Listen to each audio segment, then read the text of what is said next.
আসসালামু আলাইকুম my dear student, welcome my another new video. কিছু অবাক করা চমকপ্রদ প্রশ্ন নিয়ে হাজির হলাম। কখন কি খেতে ইচ্ছা করলে বুঝবো শরীরে কিসের অভাব আছে? যদি চকলেট খেতে ইচ্ছা করে তাহলে বুঝতে হবে শরীরে ম্যাগনেসিয়ামের অভাব, খেতে হবে কলা। যদি ভাজা পোড়া খেতে ইচ্ছা করে তাহলে বুঝতে হবে শরীরে লবণের অভাব, তখন খেতে হবে বাদাম।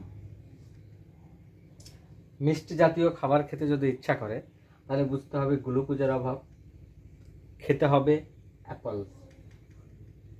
যদি বার্গার খেতে ইচ্ছা করে তাহলে মনে রাখতে হবে শরীরে আয়রনের অভাব, পালং শাক খেতে হবে বেশি বেশি। যদি পিৎজা খেতে ইচ্ছা করে তাহলে বুঝতে হবে ওমেগা 3 ফ্যাটি অ্যাসিডের অভাব, খেতে হবে চিয়া সিড এবং পানি। ভিডিওটি ভালো লাগলে সবাই লাইক কমেন্ট শেয়ার করে পাশে থাকবেন। Thank you very much.